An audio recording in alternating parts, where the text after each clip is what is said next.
Bonjour à tous et grand merci d'être là pour ce colloque sur un très grand sujet puisqu'il s'agit de la noosphère qui désigne, avec les mots de Teilhard, qui désigne la sphère de la pensée.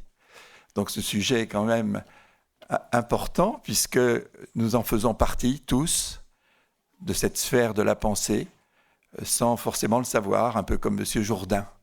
Voilà. Et donc nous allons l'explorer aujourd'hui sous des angles très divers, comme le programme vous l'indique. Il y a des spécialités, en quelque sorte, dans le regard de chacun, et qui vont nous questionner, nous éclairer, peut-être aussi, sur un certain nombre de grands aspects de cette noosphère. Voilà, alors... Juste un petit mot, je ne vais pas être long parce que la journée est chargée, mais juste un petit mot pour vous dire qu'il y a un changement dans le programme que l'on regrette bien, c'est l'absence de Marie-Jeanne Coutagne, qui nous a annoncé hier qu'une mauvaise grippe l'a laissée au fond de son lit. Et donc, on a une pensée pour elle et une pensée... dans la noosphère, c'est ça l'avantage, c'est qu'on peut être en communion par la pensée. Donc on pense bien à elle. Son sujet était la planétisation et personnalisation. Vous le retrouverez intégralement, bien sûr, dans les actes du colloque qui vont reprendre sa conférence. Ces deux mots importants, planétisation, mais juste pas confusion pour autant. C'est pas une uniformisation, puisque la grande... je dirais, originalité de Teilhard, c'est d'avoir insisté sur la personnalisation de cette planétisation. Voilà. Nous devenons, chacun d'entre nous, davantage nous-mêmes dans cette évolution. Voilà, j'en reste là pour passer la parole à la première intervenante qui va ouvrir donc ce colloque, qui est Marie Bayon de la Tour, et qui justement va nous donner comme base de départ le regard de Teilhard sur cette noosphère. Alors c'est vrai qu'avant d'aborder cette journée sur la noosphère, il nous a paru intéressant d'expliquer, de poser un peu les affaires avec la noosphère de Teilhard. Alors vous le savez, comme tant d'autres sujets, cette noosphère a été l'objet de recherches continuelles durant toute son existence pour Pierre Teilhard. Donc nous allons parcourir sa vie en 5 étapes pour percevoir à travers ses écrits l'évolution de cette notion. Vous le savez tous, il est né en 1881, il voit sur les volcans et il voit d'emblée large dans le temps et dans l'espace. Sont les volcans d'Auvergne, cette géologie particulière à laquelle il a été initié précocement par sa famille, un père chartiste qui apprend à ses enfants à observer et à déduire, un goût de la recherche scientifique et religieuse natif. Très vite, en tout cas, pour ce géologue et ce paléontologue, l'évolution est une évidence. Et pour le religieux, qu'il est tout autant, cette évolution est vue comme la modalité de la création. Alors la première étape, c'est la vision du tout, avec un grand T, bien sûr. Lorsqu'il est confronté à la Grande Guerre comme brancardier, il est déjà prêtre. Comment se situer en face d'une telle horreur ? Comment conserver la foi en pareilles circonstances ? Une première indication sur son attitude nous est donnée alors qu'il est au front depuis 18 mois. Il est à Verdun, il va monter 5 fois en ligne. Il va d'ailleurs passer par des périodes difficiles, moralement. Il est épuisé. Il écrit alors à son ami géologue Jean Boussac. Je le cite. « Je suis incapable de dire s'il est plus avantageux à l'univers que ce soit les Alliés ou les Boches qui l'emportent. Quel est l'intérêt du tout ? C'est que, de cette crise redoutable, grâce aux efforts loyaux de ceux qui ont été jetés malgré eux, il naisse un monde plus favorable aux fruits attendus de Dieu. Le tout ici peut être vu comme l'univers en tant qu'il est en évolution. Mais cette vision est originale. Qui, dans ces combats, songe à l'intérêt du tout et dit « Je ne sais pas si c'est plus intéressant que ce soit les Boches ou nous qui l'emportions. » Lui-même écrit qu'au contact de cette terrible réalité, il développe, je le cite, un sens de plus. Un sens de plus, c'est, dit-il, ce don ou faculté encore relativement rare de percevoir, et percevoir est souligné, de percevoir sans les voir la réalité et l'organicité des grandeurs collectives. C'est indubitablement, je le répète, l'expérience de la guerre qui m'en a fait prendre conscience et l'a développée en moi comme un sens de plus. Voir large et haut pour traverser l'épreuve, en avant et en haut, répétera-t-il inlassablement à la fin de sa vie, parfois quitte à exaspérer un peu ceux qui vivent avec lui. La deuxième étape, qui bien sûr est concomitante de la première, tout se fait en même temps, c'est une perception particulière de la place de l'homme dans une phénoménologie intégrale du monde. Dans sa vision évolutive du monde, la cosmogénèse, l'apparition de la vie est pour lui un premier seuil évolutif. Il perçoit ensuite un deuxième seuil avec l'apparition de l'homme. L'homme est issu de la création, et avec l'émergence des esprits individuels naissent de nouvelles propriétés. L'homme acquiert une place particulière, car au-dessus de l'homme et à côté et en même temps de l'homme individuel conscient, l'évolution est appelée à se prolonger par sa socialisation. Il cherche comment exprimer cette organicité des grandeurs collectives, et il tâtonne. Il parlera d'abord en 1918 de grande monade, puis de l'anthroposphère. En 1920, il note dans son journal, en écho à la biosphère formulée par Suess, il note « Quel sera le Suess de l'anthroposphère ?» Nous pouvons légitimement penser que ce sera tout de même un peu lui. L'humanité va-t-elle alors s'unir ou se disperser ? Il confie à sa cousine Marguerite en 1917, je le cite, « L'équilibre de l'univers demande donc à toute force qu'aux hommes soient fournis un intérêt et des vues transcendantes, et sur eux ainsi jeter des forces de liaison nouvelles qui les détournent de s'émietter. Des forces de liaison nouvelles qui les détournent de s'émietter. Le risque est bien là. » Il a donc cette intuition, je le cite, « La marche du monde vers l'unité est nécessaire et il en cherche les modalités. À partir de l'homme, l'humanité est appelée à converger. » Cependant, il perçoit alors que la dispersion ne peut être évitée que par l'attrait divin. L'attrait divin exercé en l'homme par l'esprit. Il écrit en 1923 « Pour un chrétien comme pour le philosophe moderne, rien ne tient absolument que par le tout. » Nous retrouvons le tout. Rien ne tient absolument que par le tout, et le tout lui-même ne tient que par son achèvement à venir. Mais à la différence du philosophe libre-penseur, le chrétien se trouve déjà en relation personnelle avec le centre du monde qui est le Christ, Verbe incarné, centre surnaturel de l'univers, mais d'abord centre physique naturel. Ainsi, comme il aime à l'écrire, par l'achèvement en une relation personnelle avec le Christ, il écrit « Tout se tient ». Il dit ça dans une lettre à sa cousine Marguerite en 1950. « Tout se tient ». Ça nous rappelle des propos tenus aujourd'hui. L'évolution dispersive de l'univers sera poursuivie comme un enroulement convergent, et le chrétien ne peut omettre la question de l'émergence du point oméga. Nous y reviendrons. Troisième temps, 1925, la noosphère.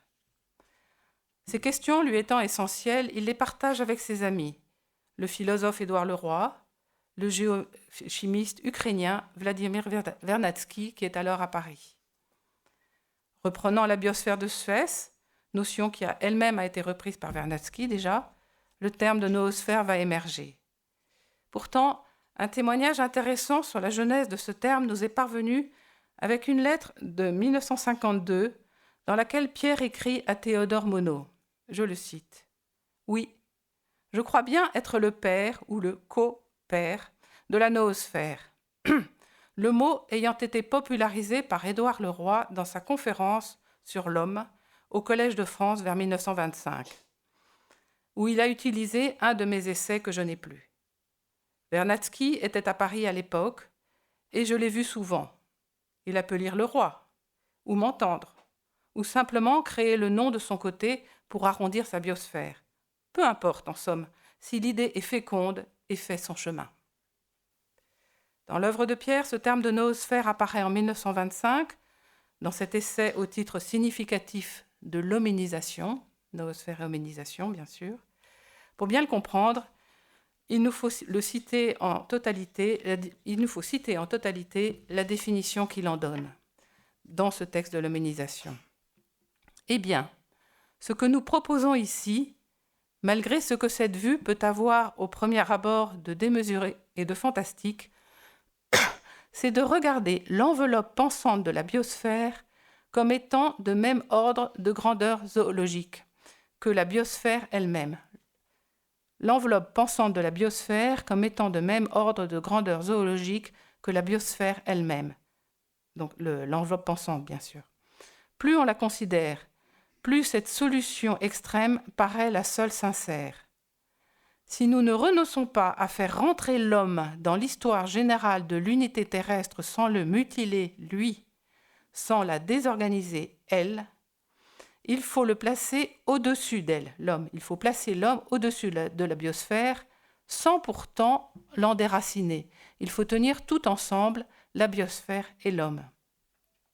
Et ceci revient d'une façon ou d'une autre à imaginer au-dessus de la biosphère animale une sphère humaine, la sphère de la réflexion, de l'invention consciente, de l'union des âmes, la noosphère si l'on veut, et à concevoir à l'origine de cette entité nouvelle un phénomène de transformation spéciale affectant la vie préexistence, l'hominisation. Donc ces citations éclairent sur la manière dont il organise cette noosphère à travers l'homme. Donc, issue de la biosphère, mais constituant un règne distinct et nouveau, cette couche vivante et consciente est appelée à se réaliser librement. C'est la totalité de la Terre qui est enveloppée par l'esprit humain et par ce qu'il accomplit. Dès lors, cette notion devient une composante majeure de sa pensée, ce que confirme cette phrase écrite en 1926 à sa cousine Marguerite. « Ne crains pas, encore une fois, que la géologie ne me fasse oublier les vues plus sérieuses pour lesquelles je la considère seulement comme une introductrice. C'est bien vraiment, je crois, la terre vivante, la terre pensante, la noosphère qui m'absorbe distinctement. Le mot ne quittera plus son œuvre. » Il poursuit ses recherches dans tous les domaines. La montée des totalitarismes, des athéismes, les crises mondiales notamment, vont l'orienter vers l'étude de la personne et du personnel. Ayant toujours travaillé en équipe, il expérimente la noosphère, car il s'agit de valoriser les personnes et de rechercher leur unité en Dieu. Quatrième temps, la noosphère à partir des années 40. À partir de 1937, Pierre souffre terriblement de l'isolement dans un Pékin coupé du monde et qui se vide. Il vit dans des conditions épouvantables sous la botte nippone. Ainsi que le fit l'épreuve de la Grande Guerre, nous pouvons penser que la Seconde Guerre stimule ses réflexions. Nous savons aussi qu'il entretient des relations amicales et fortes avec de nombreux diplomates. Il partage avec eux la préoccupation de l'avenir et de l'unité de l'humanité. À l'issue de la Seconde Guerre mondiale, c'est une période pleine d'espérance de paix mondiale avec la création des grandes instances internationales, ONU et UNESCO en 1945, OTAN en 1949. Il suit tout cela notamment par l'intermédiaire de son ami jésuite, le père Emmanuel de Brevery, qu'il a rencontré en Chine, puis retrouvé comme colocataire à New York, alors que ce dernier est devenu membre du secrétariat permanent des Nations Unies. De même, les progrès techniques stimulent sa réflexion sur les sciences et l'évolution. Nous connaissons ses réactions devant le cyclotron en 1953. Or, s'il est interdit de publication spirituelle et s'y soumet, il peut publier des écrits scientifiques. Aussi, nous avons trace d'une conférence donnée à New York en 1940 qui nous montre combien ce thème de la noosphère demeure essentiel pour lui. Elle est intitulée « Une interprétation plausible de l'histoire humaine, la formation de la noosphère ». Elle a été publiée aux États-Unis et en France. Une note éclairante de son ami jésuite, le père Pierre Charles, est placée au début de ce texte. Elle précise, je cite Pierre Charles, Pour qui consent à se placer dans la perspective indiquée par l'auteur, il est évident que le biologique conflue dans le théologique et que l'incarnation du Verbe apparaît, non pas comme un postulat scientifique, ce qui serait proprement absurde, mais comme trouvant sa place, alpha et oméga mystérieux, dans tout le plan humain et divin de l'univers. Pierre retrace dans cette conférence la naissance et la structure zoologique de la noosphère, son anatomie, sa physiologie, ses phases et son avenir. Il y note aussi, et vous retiendrez cette expression, l'extraordinaire pouvoir agglutinant de la pensée. L'extraordinaire pouvoir agglutinant de la pensée, ça n'est pas rien. Avant de conclure sur la montée de la liberté, Pierre pose la question, je le cite, de l'intrusion inévitable en biologie et la place pour la science du problème de Dieu. Et nous retrouvons 2 ans plus tard cette question de la liberté, en 1942 donc, car il prononce à Pékin un exposé intitulé « La place de l'homme dans l'univers, réflexion sur la complexité ». Dans le fonctionnement de la noosphère, les libertés doivent s'exprimer, il écrit « Impossible encore de nous représenter les modalités ni les apparences que pourra revêtir cette hypercellule formidable, ce cerveau des cerveaux, cette noosphère, ce cerveau des cerveaux, cette noosphère, tissée par toutes les intelligences à la fois sur la surface de la Terre. Tout ce que nous pouvons en dire, c'est que dans ce type absolument nouveau et donc inimaginable de biosynthèse, les libertés individuelles ne peuvent être conçues que comme portées à leur maximum par le jeu même de leur mutuelle association. Les libertés individuelles ne peuvent être conçues que comme portées à leur maximum par le jeu même de leur mutuelle association. Il appelle de ses vœux les progrès de l'unification ou planétisation humaine située au-dessus des intérêts particuliers. Un peu plus tard, en 1950, dans son autobiographie spirituelle « Le cœur de la matière », Pierre Teilhard introduit un chapitre sur la noosphère. Vous voyez combien elle est récurrente, combien elle est importante, cette noosphère. Et il me semble que souvent, nous lisons les écrits sans faire attention à cette permanence de cette notion. Donc, il introduit un chapitre sur la noosphère dans Le cœur de la matière, synthétisant ce que nous avons vu. Il nous fait faire une révision. Je le cite. 2 immenses unités vivantes commençaient à monter sur mon horizon interne. L'une où venaient peu à peu se grouper et s'harmoniser sans effort mes multiples expériences de biologiste sur le terrain et en laboratoire, l'enveloppe vivante de la Terre, la biosphère, on l'a déjà vu, et l'autre, pour la perspective définitive de laquelle il ne faudrait rien moins sur mon esprit que le grand choc de la guerre, l'humanité totalisée, la noosphère. L'humanité totalisée, la noosphère.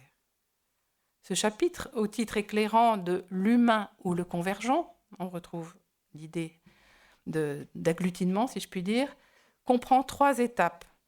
La première, c'est la réalité de la noosphère, apparue donc pendant la guerre, et qui est, je le cite, littéralement un nouvel univers qui surgissait à mes yeux. C'est fort, hein ? Littéralement un nouvel univers qui surgissait à mes yeux.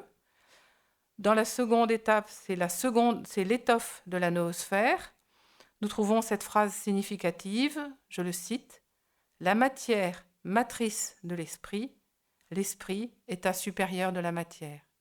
La matière, matrice de l'esprit, l'esprit, état supérieur de la matière. » Troisième étape, l'évolution de la noosphère.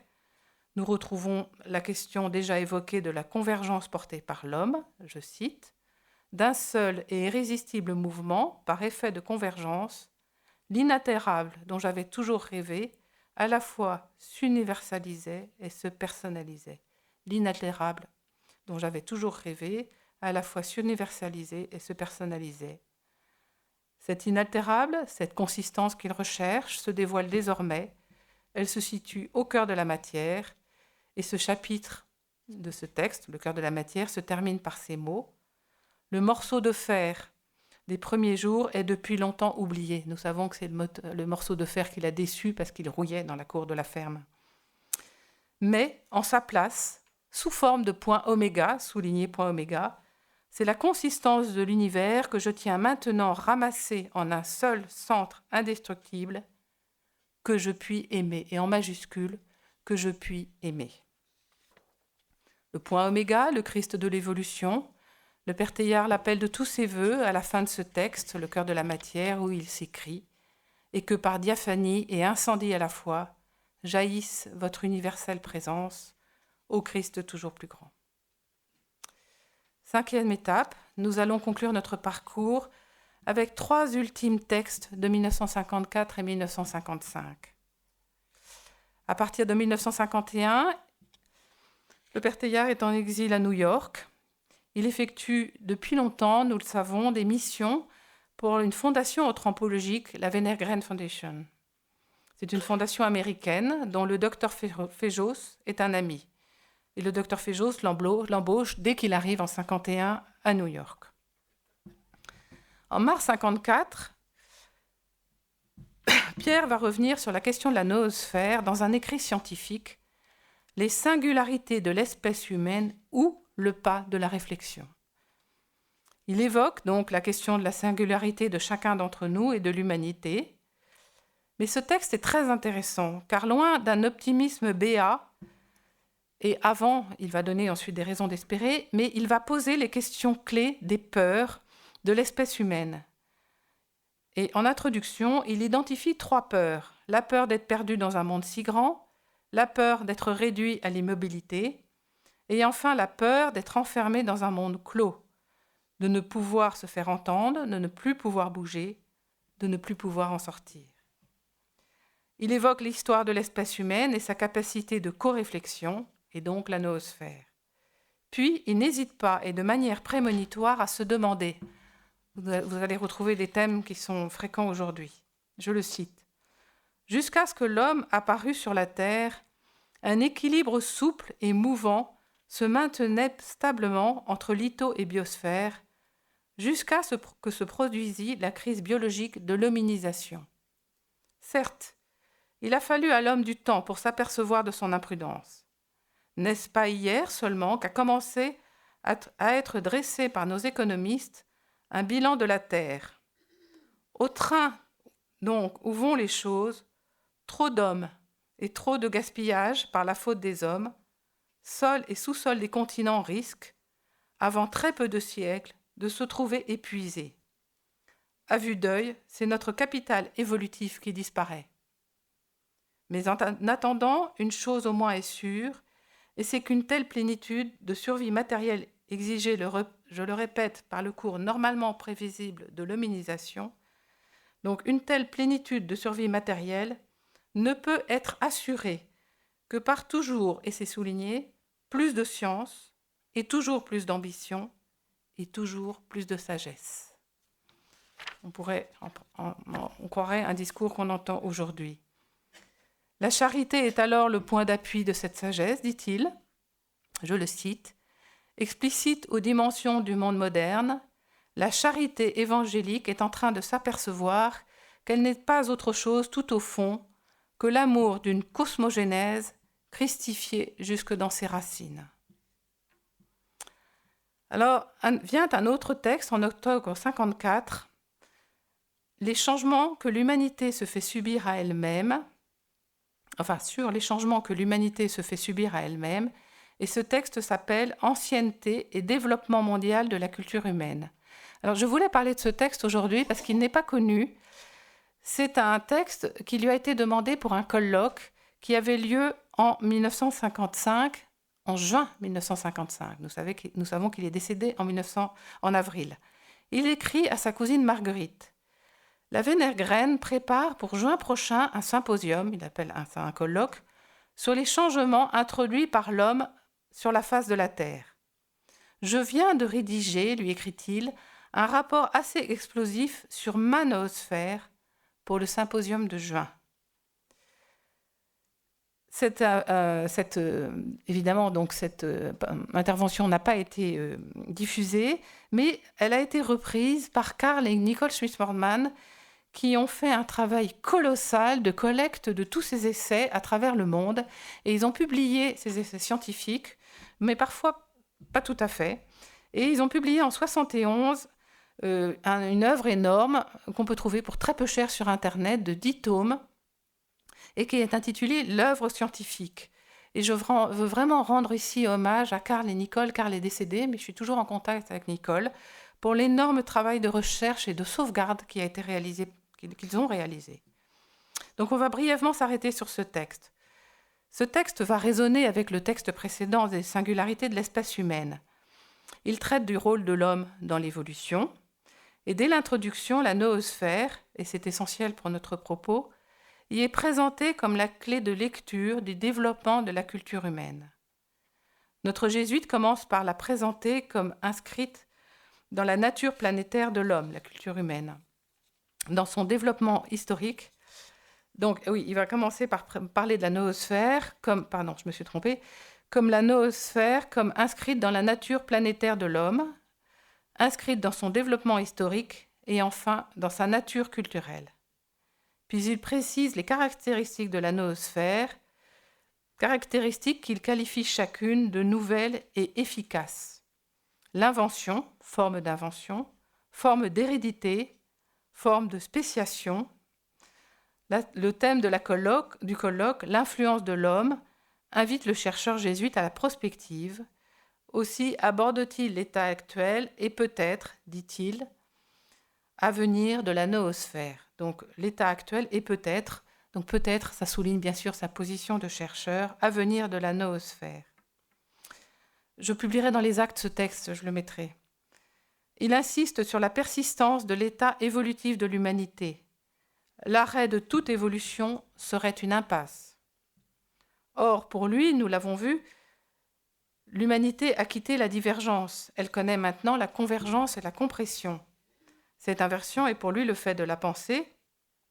Et donc, je le cite, « Même si l'humanité ne devient ni meilleure ni plus heureuse au cours de ce processus, elle est aujourd'hui obligée, plus que jamais, à cause de la double courbure de notre planète mère dans sa rondeur et de la convergence de nos esprits, d'aller vers des niveaux de complexité organisée et de conscience réfléchie jamais vus et inimaginables. » Donc nous n'avons pas le choix, en raison de la double courbure de la planète mère dans sa rondeur et de la convergence de nos esprits, nous sommes obligés d'aller dans des niveaux de complexité organisée et de conscience réfléchie jamais vus et inimaginables. En considérant cela sur des bases purement scientifiques, thème du symposium, outre les limites planétaires de la nourriture et de l'énergie, l'auteur s'interroge sur une fin possible de l'humanité, et cela non pas du fait de causes externes, mais pour des causes internes, car il existe, écrit-il, une limite supérieure critique, un seuil, dans le développement planétaire de co-réflexion. Pourtant, ajoute-t-il, refusant l'absurde en quelque sorte, nous sommes en fait en mouvement, quelque part et pour toujours, et souligné quelque part et pour toujours. Il conclut alors, l'ardent désir de notre ego le plus profond de quelque type de réussite définitivement irréversible, cela pourrait bien être, osons-nous le dire, la prochaine étape du processus d'auto-évolution que l'homme franchira. Donc l'ardent désir de notre ego le plus profond de quelque type de réussite définitivement irréversible. Dernier texte, le christique. Dans la lettre déjà citée d'octobre 54 évoquant le symposium, Pierre poursuit. Cette mission, son intervention de juin, m'occupe utilement. Mais elle m'empêche aussi d'attaquer immédiatement la rédaction du christique, ce que je regrette un peu.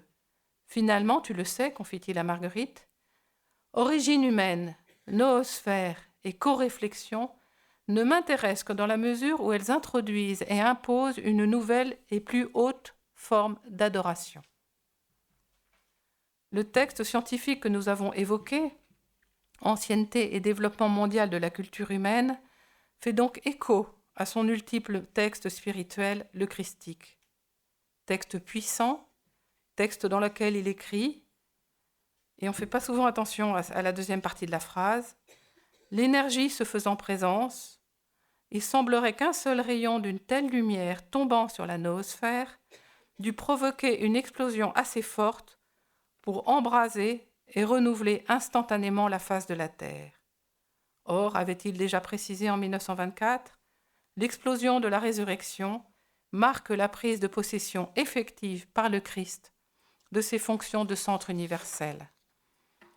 C'est ainsi que, dans l'élan de la création, cette sphère de l'union sentie des âmes, la noosphère formée par, je le cite, noogénèse montant irréversiblement vers l'oméga, ne peut se refermer au pôle que si l'amour divin l'attire à lui, que si un don surnaturel nous est fait, don que nous sommes bien entendu libres ou non d'accepter.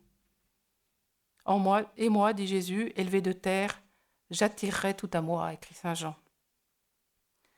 60 années plus tard, en 2010, Benoît XVI peut alors écrire « Il, Dieu, a pu créer à travers la résurrection une nouvelle dimension de l'existence. Il a pu, au-delà de la biosphère et de la noosphère, comme le dit Teilhard de Chardin, créer encore une nouvelle sphère dans laquelle l'homme et le monde ne feront qu'un avec Dieu. » Alors, pour conclure, je voudrais vous citer une strophe d'un poème que Marguerite Teilhard-Chambon a écrit en 1951 et qui s'appelle « Noosphère ». Ce poème, nous l'avons retrouvé avec Marie-Joseph qui est là, Marie-Joseph Conchon qui a écrit une formidable biographie de Marguerite Teilhard-Chambon. Nous l'avons retrouvé dans des greniers et il est publié dans son ouvrage sur Marguerite. Depuis que l'homme essaie sa parole et que l'a touché ce rayon, depuis que Dieu l'a promis à lui-même, rien n'est vain, rien n'est vain. Il faut que tout soit fait, il faut que tout avance. Dieu conduit, l'homme cherche, tout s'élance d'une cause infinie. Votre empire ne peut crouler, bâtissons l'esprit tous ensemble, étreignons notre terre et que le ciel descende sur nos pensées. Voilà, je vous remercie.